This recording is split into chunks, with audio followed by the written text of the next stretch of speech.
कभी कभी ये दिल किसी से भी लग जाता है। आखिर क्यों होता है ऐसा?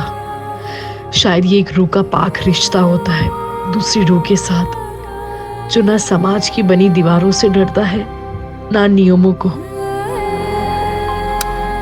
लेकिन समाज के बने नियम, पुरानी सोच ऐसी रूहानी रिश्तों को कलंकित कर देती है और आखिर में सब खत्म हो जाता है। वो साथ, वो एहसास, और बचता है तो सिर्फ मातम।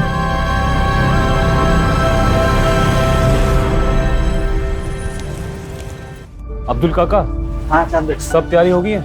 हाँ चांद बेटा, सारी तैयारियां हो चुकी है। डिनर में किसी भी चीज की कमी नहीं रहनी चाहिए, और हाँ, मीठे में शेर खुरमा जरूर रखिएगा। बस आधे घंटे में शीर खुरमा भी तैयार हो जाएगा। ठीक है। हेलो रुक सर। अब हमसे दूर जा रहे हैं ना, लेकिन याद रखिएगा आप कभी हमसे दूर नहीं रह पाओगे। ये तो तुम्हारी गलत फहमी है। आजकल तो सिर्फ हमें एक ही का ख्याल आता है। चलो हम बाद में बात करते हैं। चांद, सब सेट है? जी अरबाज भाई, सब ठीक है। ये हीना तबस्सुम कहाँ रही? हीना तबस्सुम, और कितना वक्त लगेगा? आ गए भाईजान। कैसी लग रही हूँ?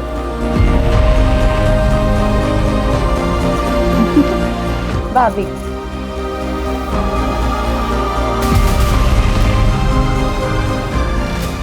बेगम को तैयार होने के लिए थोड़ा तो वक्त लगेगा ना मियाँ? और कितना वक्त नहीं है?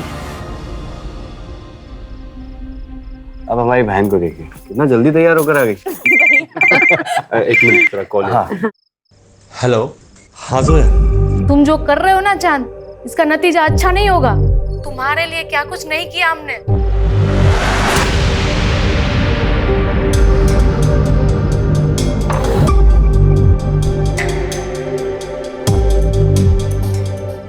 हेलो। हाँ जोया। अरे एक मिनट सांस तो ले लो। ऐसा कुछ नहीं जैसे तुम सोच रही हो। एक मिनट बाद में बात करते हैं। हेलो। हाँ डिम्पी। हम अपनी जान दे देंगे चांद, अब मुझसे बर्दाश्त नहीं होता। अरे प्लीज अब नहीं यार, फंक्शन होने में कुछ ही देर बाकी है। तुम पर भरोसा करके मैंने बहुत बड़ी गलती कर दी। अब रुको, हम बाद में बात करते हैं।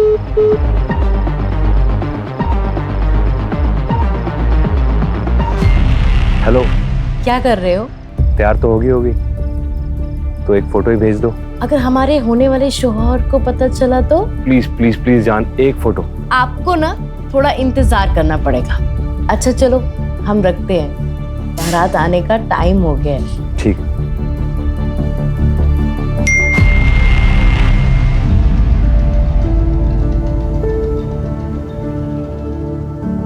ये हो गए तैयार हमारे दूल्हे राजा। तुम्हारी दुल्हन तैयार हो गई?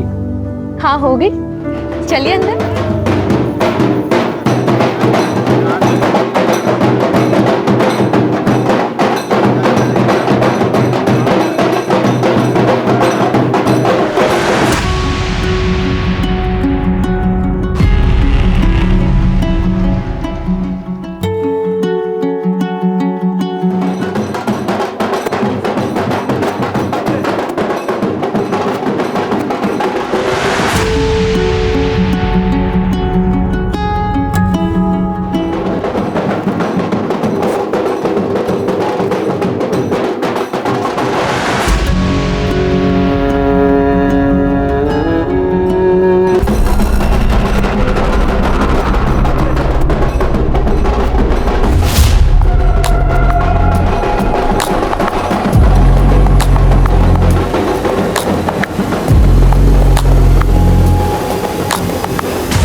चांद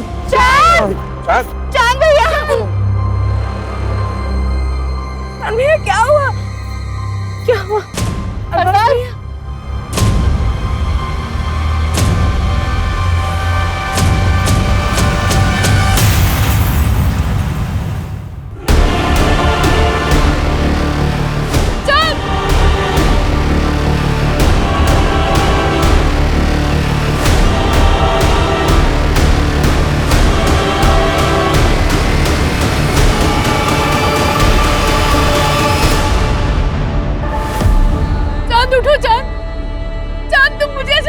नहीं जा सकते चांद।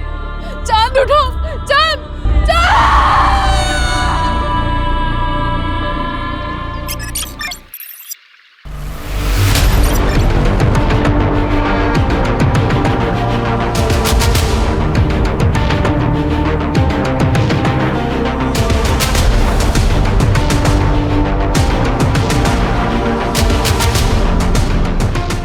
तीसरी बार तुमने अपना रिकॉर्ड तोड़ा है, वेल डन। थोड़ा और एफर्ट डालोगे ना तो बेटर हो जाएगा। और वैसे भी ना नेशनल के लिए बेस्ट है, लेकिन एशियन गेम में मेडल लाने के लिए ना थोड़ा अच्छे से करना पड़ेगा। सही कह रही हो तुम। आप डाइट फॉलो कर रहे हो ना, जो हमने आपको बताया था? तुम्हें पता है ना हम कितने इंटेलिजेंट हैं। अच्छा, वो कैसे? वो ऐसे कि हमने अपने न्यूट्रिशन से प्यार कर लिया।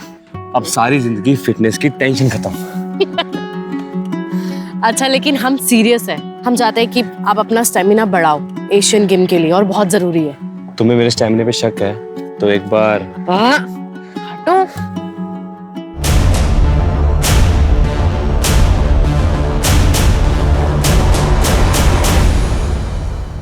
सर वो ईद की छुट्टी ली थी इसलिए हम। अच्छा, छुट्टी ली थी तो ये क्या है? सोशल मीडिया पर ये वीडियो चल रहा है। डीएसपी साहब ने ऑर्डर पर बुलाया तुमको। पुलिस ट्रेनिंग ग्राउंड पर ये सब करोगे? एक मिनट, डीएसपी साहब ने ये वीडियो कैसे देख ली? क्या सारा दिन इंटरनेट पे वो सर्फिंग करते रहते हैं? क्या कहना चाह रहे हैं? देखिए सर, हम सब अच्छे से जानते हैं, अगर आपकी कोई हमारे से प्रॉब्लम है तो खुल के बताइए। ऐसे खेल मत खेलिए, दोस्ती और दुश्मनी सब खुल के करते हैं हम। और ये मत भूलो कि हम तुम्हारे सीनियर हैं। बस इतना कह रहे हैं कि दोबारा ऐसा नहीं होना चाहिए, समझे? जा सकते हो। जी, लेकिन एक बात याद रखिएगा, आप हमें चाहे कितने भी नापसंद करते हो, ऐसे छोटे मोटे बहाने करके आप हमें सस्पेंड नहीं करा पाएंगे। कुछ बड़ा ढूंढ के आइएगा।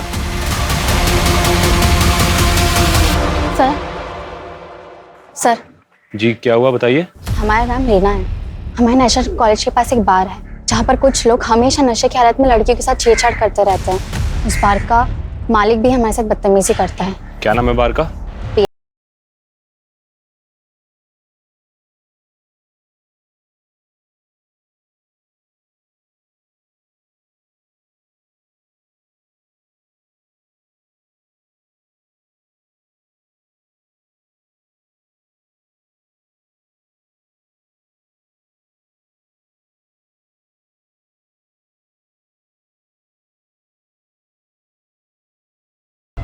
इस बोतल का दाम क्या तेरा बाप भरेगा? मेरे बाप की छोड़, अपने बाप दादा को याद कर ले। वर्दी की आखड़ दिखा रहा है। तू जानता नहीं है हमको। कुछ दिन अंदर रहेगा ना तो अच्छे से जान पहचान हो जाएगी। यहाँ बार खोलकर गुंडागर्दी करता है, लड़कियां छेड़ता है। चल बाहर।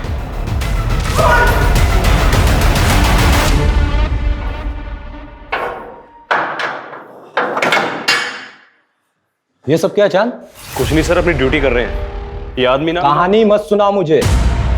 और ये मत भूलो कि ये जो वर्दी मिली है ना, स्पोर्ट्स कोटा में मिली है तुम्हें। ना तुम्हारे बस की बात नहीं है सब इंस्पेक्टर बनना। जिस आदमी को अंदर डाला है ना, तुरंत रिलीज करो। सर इसके खिलाफ कंप्लेंट मिली है हमें।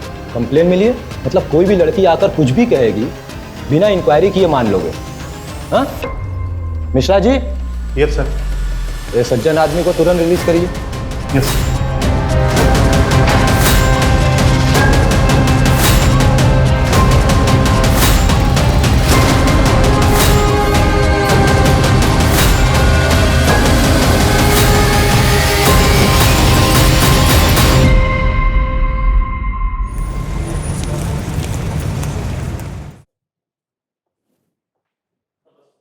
चलिए, निकलिए मेरे घर से। आपकी हिम्मत कैसे हुई यहाँ आने की? हाँ, निकलिए। तबस्सुम, मैंने आपसे कितनी दफा कहा है, मुझे नहीं आना है आपके साथ घर वापस। मानते हैं हमसे गलती हुई, लेकिन नाराजगी छोड़ो और हमारे साथ चलो। कब तक ये मायके में पड़ी रहोगी? मतलब वो यहाँ पड़ी नहीं है, तबस्सुम का भी घर है ये। चांद, वाह, अपने ही बहनोई की गिरबान पर हाथ डाला। शर्म, हया, तहजीब सब भूल गए। ये भी भूल गए कि अपनी बहन के शौहर से किस तरह से बात करते हैं। इससे तो मेरा अब ये जूता बात करेगा। अगर तू नवाब के खानदान का है तो हम भी कोई सड़क छोड़कर नहीं आए। हमारे अब्बू अमीमानंद के कालीन के सबसे बड़े व्यापारी हैं। रही बात तबस्सुम की, तो आज नहीं तो कल हम इसे लेकर जाएंगे।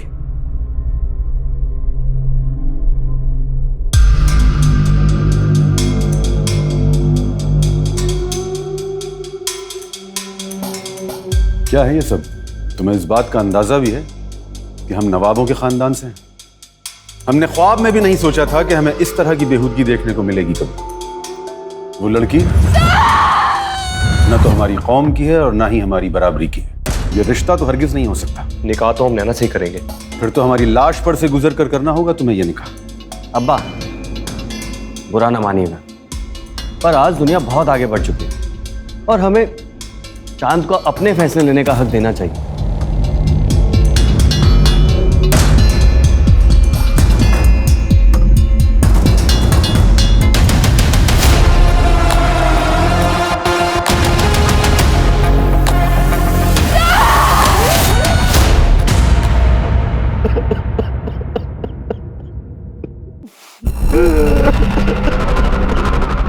अरे जैसा भी था हमारा साला था, हम सबको छोड़कर चला गया। जब तक पोस्टमार्टम नहीं हो जाता हम हमारे भाई को नहीं दफनाएंगे। बस हमें पुलिस में खबर करनी चाहिए। चांद जवान था, सेहतमंद था, स्पोर्ट्समैन था। उसको कैसे हार्ट अटैक हो सकता है? मुझे यकीन नहीं हो रहा। क्या चाहते हो तुम? अपने बेटे को दफनाने से पहले हम उसके जिस्म के टुकड़े टुकड़े कर दें। डॉक्टर ने डेथ सर्टिफिकेट दे दिया है, अब किसी पोस्टमार्टम की कोई जरूरत नहीं। चलो जनाजे की तैयारी शुरू करो।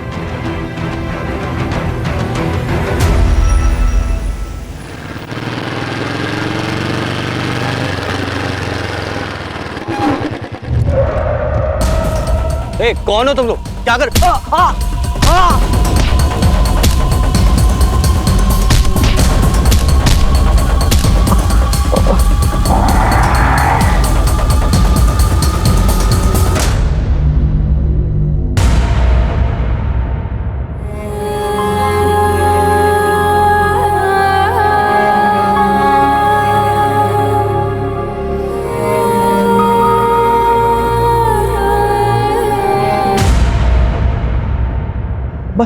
चांद को ऐसे कैसे हार्ट अटैक आ सकता है? चांद जवान था, सेहतमंद था, स्पोर्ट्समैन था। चांद को हार्ट अटैक हो ही नहीं सकता। मैं यकीन नहीं कर पा रहा हूँ। अब्बा। हाँ बेटा। अब्बा, आप दिल के मरीज हैं। भाई के जाने का गम सबको है, मगर आप यूं ही ये सब सोचते रहोगे तो आप ही की तबीयत बिगड़ेगी ना। अब ये सब सोचना बंद कीजिए और ये लीजिए दवाई।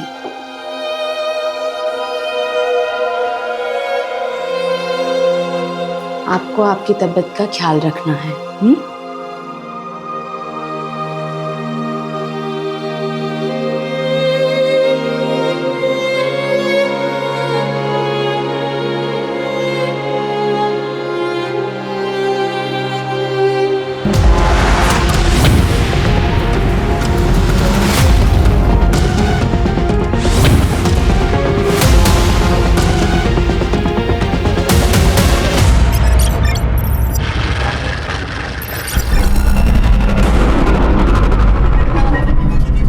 जी कहिए। मेरा आज इंटरव्यू है, मुझे देर हो रही है। मुझे अगले आईटी चौराहे तक उतार देंगे? आइए बैठिए।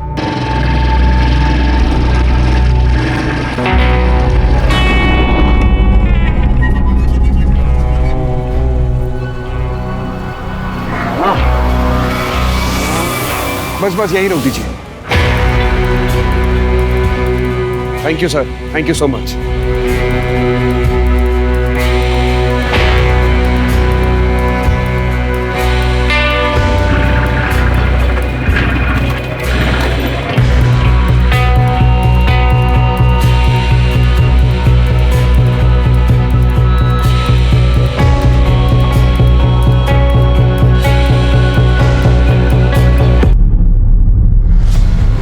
जल्दी आओ, यहाँ कोई गिर पड़ा है। भाई साहब क्या हुआ आपको? उस आदमी ने कुछ चुपाया। कौन आदमी? क्या हो गया इसको? ये बोल रहा है किसी ने कुछ चुभोया है इसे। ऐसे मुंह देखता रहेगा, इसको अस्पताल भी लेके चले। डॉक्टर डॉक्टर डॉक्टर, देखो ना इसे क्या हो गया।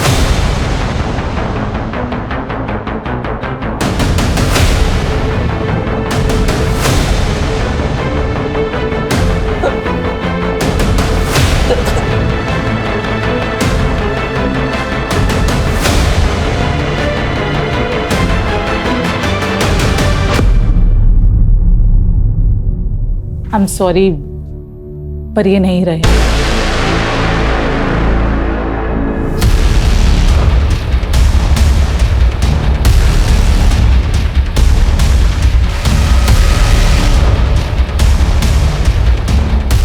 इनको किसने बुलाया? मैंने बुलाया सर, मुझे केस हार्ट अटैक का नहीं लगता है। Hello doctor. Hello inspector. Doctor Divya ने हमें फोन पे बताया था कि इनके कंधे पे कोई पिन चुभोने का मार्क है। जी, यहां पर। ये कौन लेके आया इनको? हमारे खेत के पास बेहोश था तो हम ले आए। सर, ये इनका वॉलेट है।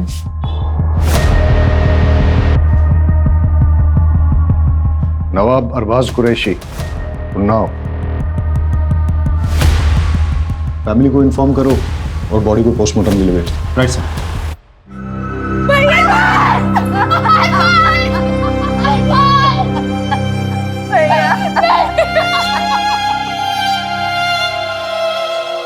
हम नवाबों के खानदान से हैं। पूरे उन्नाव में हमारी शान थी, लेकिन एक झटके में हमारा पूरा कुनबा बिखर गया। पहले छोटा बेटा चांद और अब अरबाज। हमारे अरबाज चांद से बेहद मोहब्बत करते थे। उन्हें यकीन ही नहीं हो रहा था कि चांद को हार्ट अटैक कैसे आ सकता है। अरबाज को ऐसा क्यों लगता था कि चांद की मौत हार्ट अटैक से नहीं हुई है? शायद वो अपने भाई की मौत के सदमे में था। उसकी किसी के साथ कोई लड़ाई हुई थी या दुश्मनी थी? नहीं। मैं बड़े भाई अरबाज के बारे में पूछ रहा था। जी नहीं थी। वो लखनऊ में क्या कर रहा था? उन्नाव में हमारी सीमेंट की फैक्ट्री है और लखनऊ में उनके क्लाइंट्स। शायद उसी सिलसिले में आया होगा। इंस्पेक्टर साहब, हमको लगता है कि हमारे अरबाज का जरूर कोई दुश्मन होगा, क्योंकि जब कुछ दिन पहले वो घर पे आए थे ना, तो किसी ने उन्हें बहुत मारा था।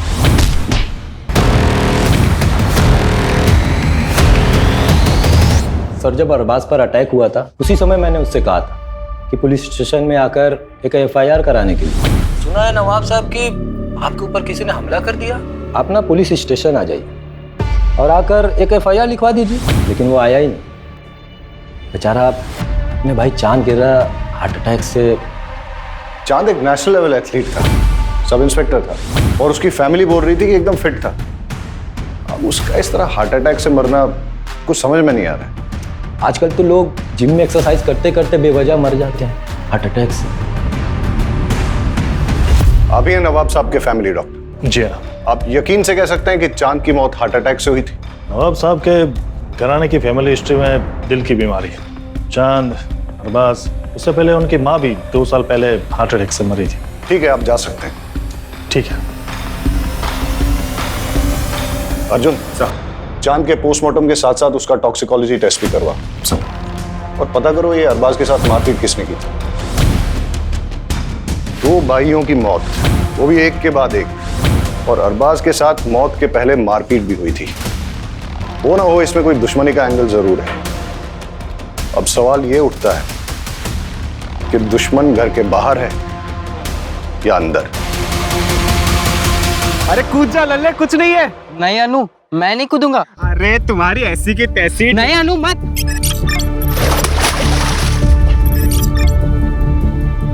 अरे नौटंकी बाज।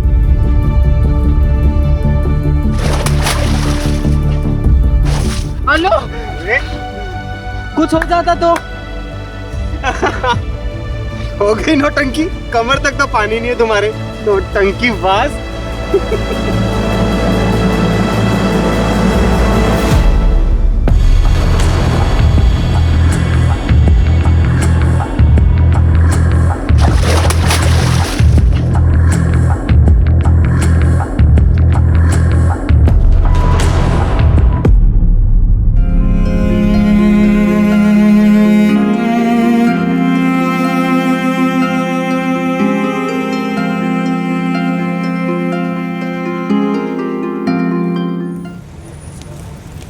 बहुत प्यार करते थे वो हमसे, लेकिन गुस्से वाले भी थे। हम उन्नाव पुलिस वालों को कह कह के थक गए थे कि चांद को हार्ट अटैक नहीं आ सकता है। हम खुद पेशे से न्यूट्रिशनिस्ट हैं, उनके खाने पीने में कड़ी निगरानी रखते थे हम। अभी अभी आपने बताया कि वो व्यवहार से थोड़े गुस्सैल थे, तो उनकी किसी के साथ कोई अनबन जिसके बारे में आप जानती हैं? शायद हमारी शादी, हम दोनों अलग अलग धर्म के थे और इस शादी के खिलाफ बहुत से लोग थे। मेरे कुछ घर वाले और चांद के कुछ जानने वाले लोग। ऑनलाइन तो हमारे रिश्ते का मजाक भी बना था। ये देखिए,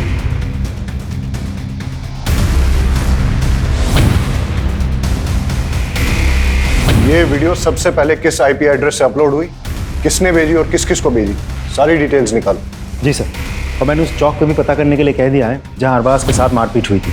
वहाँ की सीसीटीवी फुटेजेस भी मंगवा ली है, शायद वहाँ से कोई क्लू मिल जाए। सर, ये अरबाज की पोस्टमार्टम रिपोर्ट है। ठीक, जाओ। ओके सर, पोस्टमार्टम रिपोर्ट के हिसाब से अरबाज की मौत हेवी पॉइजनिंग की वजह से हुई। ये भी लिखा है कि अगर ज़्यादा मात्रा में लिया गया हो तो महज कुछ ही मिनटों में उस इंसान की मौत हो सकती है।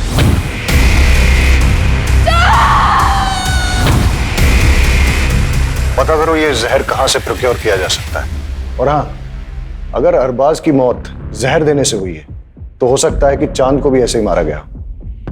अर्जुन, चांद हमारे डिपार्टमेंट का ऑफिसर था, उसके कातिलों को छोड़ेंगे नहीं। लेकिन सर, हम पता कैसे करेंगे? चांद का पोस्टमार्टम नहीं हुआ था, उसकी बॉडी को दफना दिया गया था। कोर्ट से उसकी बॉडी को निकालने का परमिशन लेते हैं, उसे इंसाफ दिलाने का यही एक तरीका है। लल्ले, लल्ले, पागल पागल है क्या? क्या कर रहा है तू ये? अनु, मुझे माफ कर दे अनु। माफ कर दे? क्या किया है तूने? मेरी एक गलती की वजह से हमारी दोस्ती टूट गई। वो इतनी छोटी सी बात के लिए लल्ले तू हमारे बचपन का प्यार, बचपन की दोस्ती सब भूल जाएगा? बेवकूफ इंसान, इधर आ।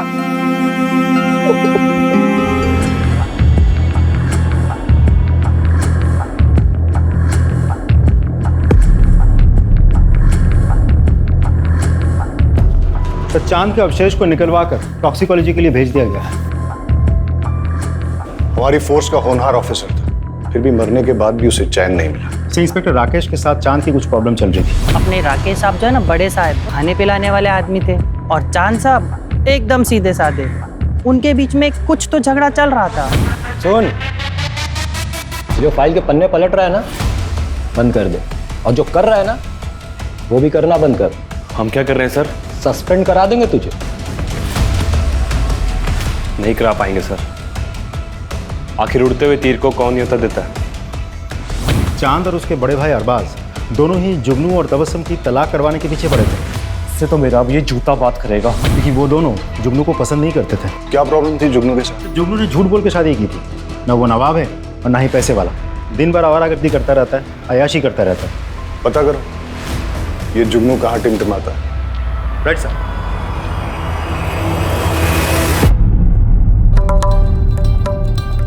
निम्मो भाई, आज ऐसा मुजरा करना कि घर जाने के बाद भी तुम्हारा खुमार ना उतरे।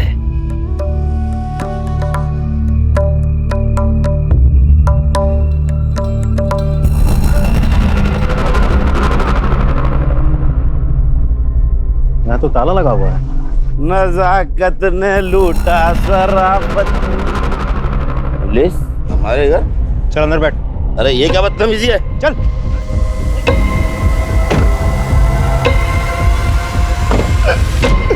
जनाब, हमने कुछ नहीं किया है, बस हमें हमारी बेगम हमारे घर में चाहिए। हम उनसे बहुत मोहब्बत करते हैं। दोनों भाई तेरे खिलाफ थे।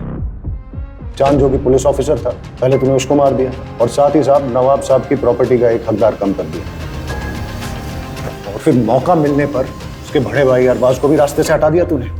तो तेरा तलाक भी नहीं हो सकता तबस्सुम से। अब तू जिंदगी भर नवाब की हवेली में थोड़ी शराब, थोड़ी कबाब, थोड़ी उर्दू, थोड़ी नमाज़त नहीं करता रहेगा। लाहौल में लकूवत, हम उनका खून कैसे कर सकते हैं साहब? तो चांद की पोस्टमार्टम रिपोर्ट आ गई है, उसे भी वही जहर दिया गया है जो अरबाज को दिया गया था। मतलब दोनों भाइयों की मौत एक ही तरह से हुई है, यानी कि कातिल एक ही है और उसका मोटिव भी एक ही है। दोनों भाइयों की मौत से सबसे ज्यादा फायदा किसको हो सकता है? सर मुझे तो लगता है हमें जुगनू पर नजर रखनी चाहिए। रखो। और कुछ पता चला?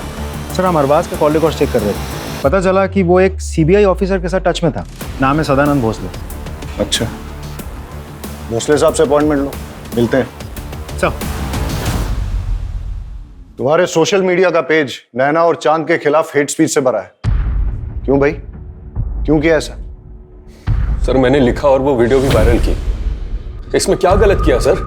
नैना मेरी कजन है, अगर मैं अपने घर की इज्जत नहीं बचा सकता तो किस काम का हूं मैं सर?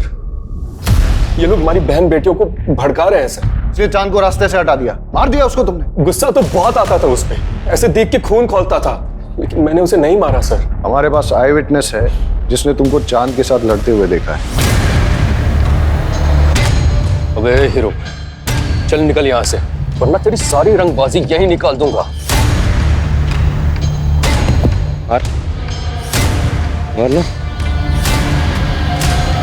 शांत, छोड़ो से। क्या कर रहे हो तुम लोग यहाँ? मुझे ना यहाँ पे कोई तमाशा नहीं चाहिए। बैठो। सर उन लोगों के साथ कुछ भी होता है तो पूरी दुनिया ह्यूमन राइट्स के नाम पे खड़ी हो जाती है। हमारी बहन बेटियों के साथ जो हो रहा है उसका क्या सर? नफरत से सिर्फ नफरत फैलती है। एक पुलिस ऑफिसर था वो जो देश के लिए मेडल लाने की कोशिश कर रहा था, मार दिया तुमने उसको, और फिर उसके मर्डर को छुपाने के लिए उसके भाई को भी मार दिया। ऐसे नहीं मानेगा ये। तुम्हें क्या लगता है एक पुलिस ऑफिसर का मर्डर हो जाएगा और पुलिस हाथ पे हाथ धरी बैठेगी? लेके जाओ इसे, और तब तक तोड़ो जब तक ये सच नहीं बोलता। लेके जाओ।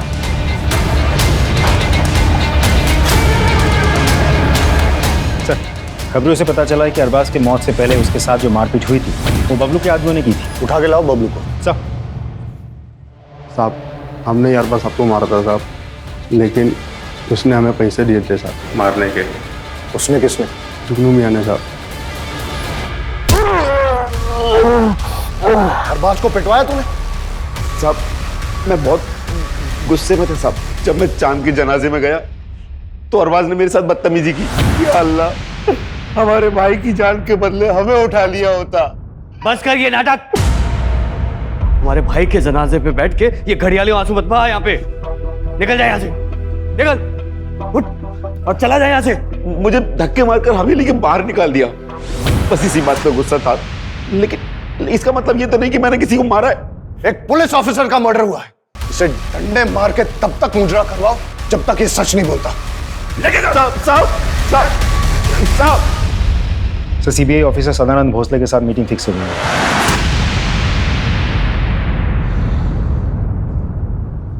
अरबाज ने मुझसे बात की थी, वो चाहता था कि उसके भाई के मर्डर की इन्वेस्टिगेशन सीबीआई करे, लेकिन सीबीआई ऐसे किसी केस को कैसे ले सकती है?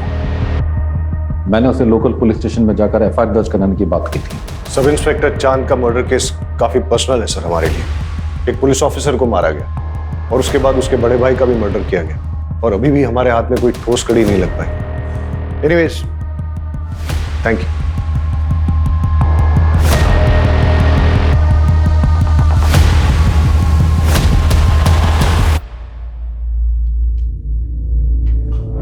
अवस्थी साहब थोड़ा ध्यान रखिएगा, उस मर्डर केस की पुलिस जोर शोर से जांच कर रही है, कहीं बुझती हुई चिंगारी सुलगती हुई आग ना बन जाए।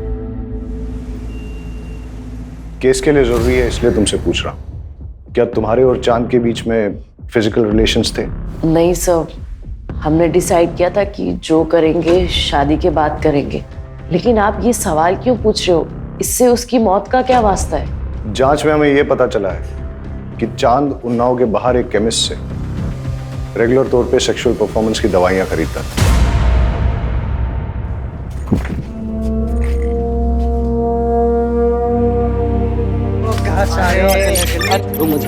हमसे भी तो बात कर लो।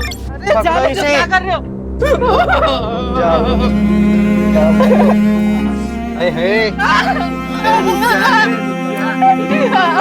ये तो पहनना भूल ही गए, इधर आओ। अरे इधर आओ।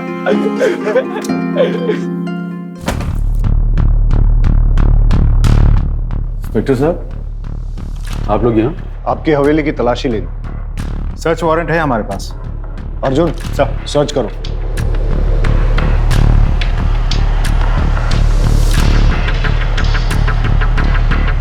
और कितनी तकलीफें पहुंचाएंगे हम। जाइए यहां से, अकेला छोड़ दीजिए हम सब, बंद कीजिए ये सब। आपके दोनों बेटों की हत्या हुई है और आप चाहते हैं कि हम इन्वेस्टिगेशन बंद कर दें।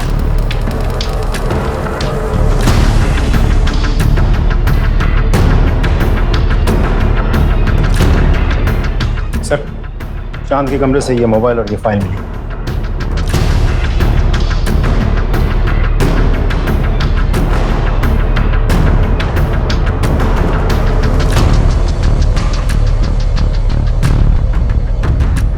इंस्पेक्टर राकेश अवस्थी से मिलना पड़ेगा। आपका चांद के साथ कोई प्रॉब्लम चल रहा था तो आपने उसे मरवा दिया और फिर इस मर्डर को छुपाने के लिए चांद के बड़े भाई अरबाज को भी मरवा दिया। ये सब बकवास और बेकार की बातें हैं। ये डॉक्यूमेंट्स देखिए, चांद ने ये सबूत इकट्ठे किए थे कि 6 महीने पहले एक लड़के को आपकी कस्टडी में टॉर्चर करते हुए आपने उसे मार डाला।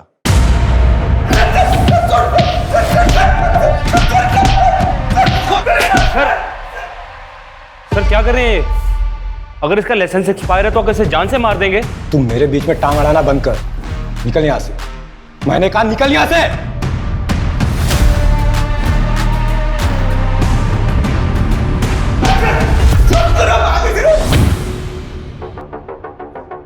नहीं सर, किसी ने उसे हाथ भी नहीं लगाया था। नॉर्मल पूछताछ के दौरान उसका अपेंडिक्स बस्ट हो गया और सेप्टिसेमिया की वजह से उसकी मौत हो गई।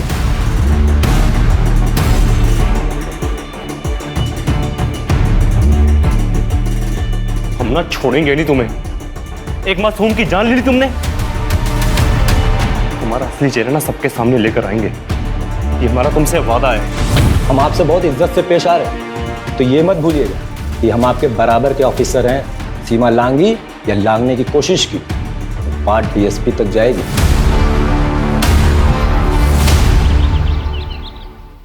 वहीं रुक जाओ, वहीं रुक जाओ।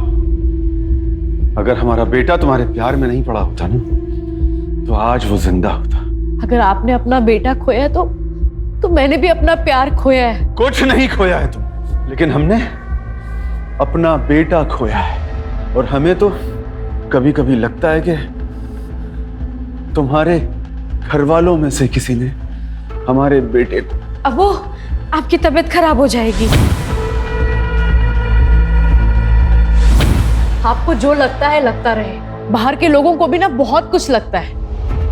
आपने तो चांद का पोस्टमार्टम भी नहीं होने दिया ना। बदतमीज, निकल जाओ यहाँ से। अबू संभालो, अबू संभालो अपने आप को। अबू अबू आज के बाद कभी भी मेरी बेटी के आसपास भी दिखाई दिया ना तो जान से मरवा दूंगा। रिद्धि से प्यार करते हैं हम, आपको जो करना है वो करिए। ये ऑडियो फाइल अमर की iCloud स्टोरेज से मिला है और साथ ही उसकी और आपकी बेटी रिद्धि की बहुत सारी फोटोज भी मिली। और क्या मिला? और एक वीडियो भी मिला है जिसमें अमर ने डर जताया कि आप उसका खून करवा सकते हैं। सब बकवास है, झूठ है। ये रही उसकी असली पोस्टमार्टम रिपोर्ट जो आप लोगों ने बदल दी थी। इस रिपोर्ट में यह साफ साफ लिखा है कि उसकी मौत 11 हड्डियां टूटने और इंटरनल ब्लीडिंग से हुई है। और जब ये सबूत चांद ने इकट्ठे किए तो आप लोगों ने उसको मरवा डाला। और जब अरबाज चांद के मर्डर की सीबीआई इंक्वायरी चाहता तो उसको भी खत्म करवा दिया आपने। फिलहाल इतने सबूत काफी हैं आप लोगों को अंदर करने के लिए, और बाकी आपका जुर्म हम कोर्ट में साबित करेंगे। चांद और अरबाज का खून हमने नहीं किया है। आपको यकीन नहीं है तो आप उनके वालिद नवाब साहब से पूछिए कि उन्होंने चांद का पोस्टमार्टम क्यों नहीं होने दिया।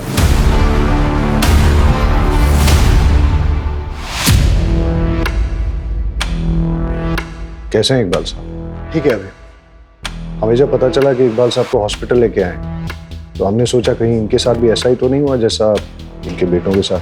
नहीं सर, नवाब साहब को सिर्फ दिल की बीमारी है। नहीं, उनकी जो लेटेस्ट रिपोर्ट्स आई है उसके हिसाब से लग रहा है कि बहुत दिनों से उन्होंने अपनी दवाई नहीं ली। मगर अब्बा तो उनकी दवाई हमेशा वक्त पर लेते थे और हम हमेशा उनकी दवाई अपने साथ ही कैरी करते थे।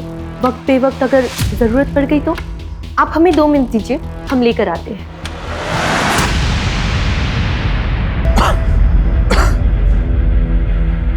नवाब साहब, एक बात हमारी समझ में नहीं आई। आपने अपने छोटे बेटे चांद की बॉडी का पोस्टमार्टम क्यों नहीं होने दिया? बचपन से जिसे दिल से लगा कर पाला, पोसा, बड़ा किया, उसके टुकड़े कैसे होने देते? ये रही दवाई। दे दीजिए मुझे।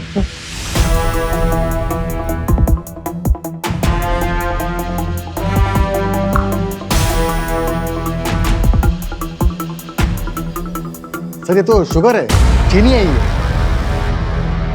कौन देता था इन्हें दवाई?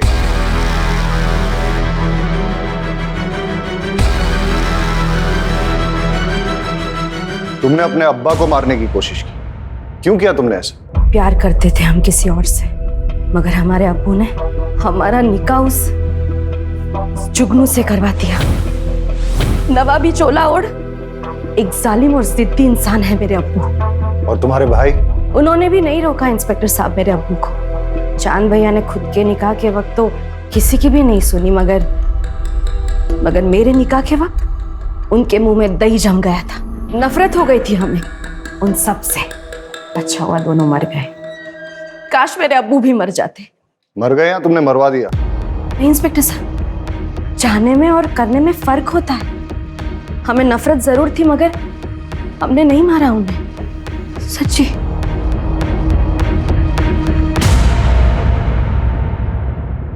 चांद और अरबाज के केस में इतने सारे सस्पेक्ट्स हैं। सनी, जुगनू, इंस्पेक्टर अवस्थी, इकबाल कुरैशी, तबस्सुम, हीना, कोई भी हो सकता है। लेकिन सर अभी भी समझ में नहीं आ रहा है कि चांद और उसके बड़े भाई अरबाज को मार कौन सकता है? इनमें से कोई भी हो सकता है, या फिर नैना, क्योंकि जो जितना भोला भाला दिखता है वो उतना ही शातिर भी हो सकता है। एक काम करो अर्जुन, चांद और अरबाज के केस में ये जितने भी सारे सस्पेक्ट्स, सबकी डिटेल्स फिर से निकालो। छोटी से छोटी चीज भी चेक करो, कुछ तो है जो हमसे छूट रहा है। सर बस एक कड़ी हाथ में आ जाए तो सारे पेज खुल जाएंगे। सर बाकी सब तो क्लीन है, लेकिन एक इंटरेस्टिंग बात सामने आई है। पिछले 2 साल में हिना ने अपने बैंक अकाउंट से कोई ट्रांजैक्शन नहीं किया था, लेकिन अरबाज के मौत से 2 दिन पहले हिना के पिता ने उसके अकाउंट में 10 लाख रुपए ट्रांसफर किए थे, और अरबाज के मौत के 10 दिन बाद हिना ने वही 10 लाख रुपए कैश में विड्रॉ किए थे। जी हमने डाले थे पैसे, हिना को पैसों की जरूरत थी। अरबाज के बिजनेस में काफी नुकसान हो गया है, इसीलिए कुछ पैसे की जरूरत थी। कितने पैसे बेटा? करीबन 50 लाख के आसपास। आपने वो 50 लाख रुपए शौहर को बचाने के लिए इस्तेमाल किए या शौहर को प्रॉब्लम में डालने के लिए? मतलब अरबाज के मरने के 10 दिन के बाद आपने वो सारे पैसे निकाल लिए कैश में, क्यों और किस लिए?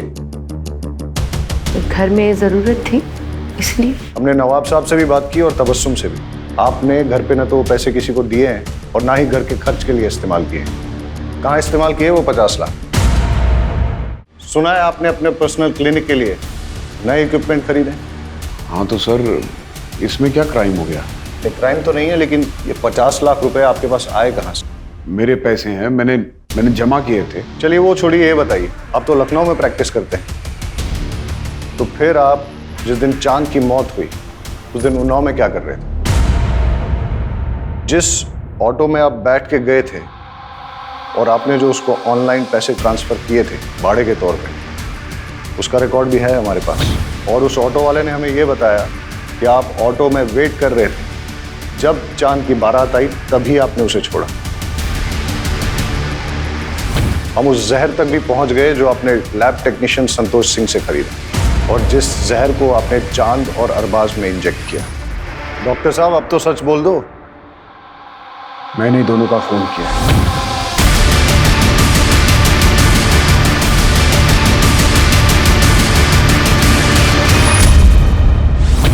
सच आपको हम बताते, जब हमारी शादी अरबाज से हुई तो हम बेहद खुश थे, मगर हमारी खुशी तो सिर्फ चंद पलों की थी। शादी के बाद हमको एहसास हुआ कि अरबाज हमसे प्यार नहीं करते। हमारी शादी को 2 साल हो गया था, मगर उन्होंने कभी हमें हाथ तक नहीं लगाया। हमें उन पर शक होने लगा। एक दिन फिर अरबाज बाहर जा रहे थे, तब हमने फैसला किया कि आज इनका पीछा करेंगे।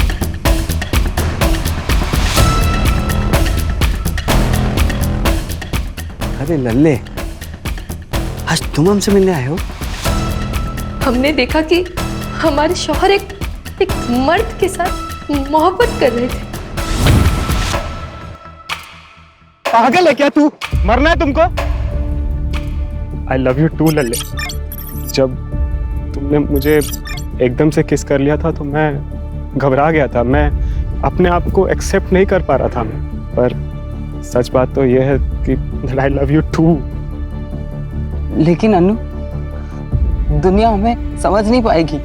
हमें कुछ करना पड़ेगा। अगर मैं दुनिया के सामने मर जाऊं तो? पागल है क्या तू? नहीं, मैं लखनऊ जाके रहूंगा। तुम आते रहना मुझे मिलने के लिए, किसी को कुछ नहीं पता चलेगा। जब हमने अरबाज से कन्फ्रंट किया तो उन्होंने हमें थप्पड़ मारा। हम पूरी तरह से टूट गए थे।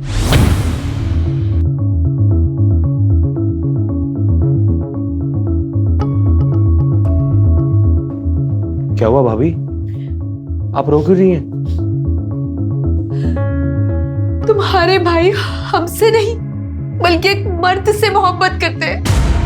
अरे हमको समझ में नहीं आ कि हम करें तो क्या करें। अभी आप रोइए मत। हम बेहद खुश थे। भले ही हम दोनों के बीच में एक छोटा सा रिश्ता बना हो, मगर हमने चांद से मोहब्बत की थी और उसने फिर शादी करने का फैसला ले लिया। ये तुम क्या कह रहे हो चांद? हम तुमसे प्यार करते, तुम ये नहीं कर सकते। हमें छोड़ के तुम किसी और से शादी नहीं कर सकते। हम आपसे प्यार नहीं करते, वो बस एक हमारी गलती थी। हम नैना से प्यार करते और भैया को हम और दगा नहीं दे सकते। ये आपका नसीब है।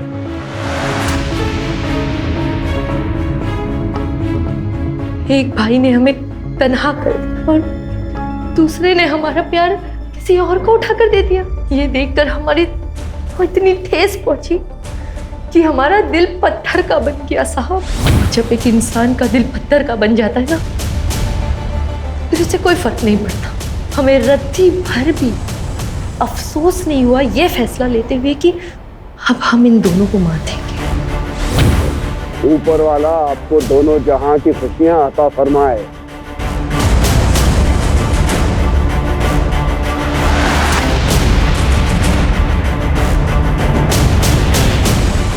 अरबाज को उसके भाई के खून के बाद तड़पते हुए देख के बहुत खुशी हो रही थी हमें, मगर अरबाज के सर पर तो अपने भाई की मर्डर की इंक्वायरी करने का भूत सवार हो गया।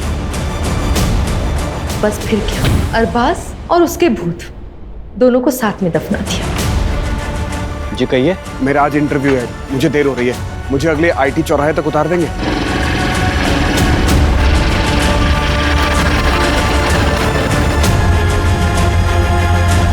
हाँ, बस यही रोक दीजिए। Thank you sir, thank you so much. मैं उस दिन जानबूझकर हॉस्पिटल देर से पहुंचा। अगर हॉस्पिटल में मेरी आरएमओ डॉक्टर दिव्या ने अरबाज के कंधे पर निडल का घाव और वो खून की बूंद नहीं देखी होती तो अरबाज की मौत भी हार्ट अटैक ही साबित होती। मासूमों का बहाया हुआ खून कभी भी खामोश नहीं रहता। एक एक खून की बूंद गवाही देती है। अब जिंदगी भर जेल की चारदीवारी के बीच बैठकर सोचना किसका गुनाह बढ़ा।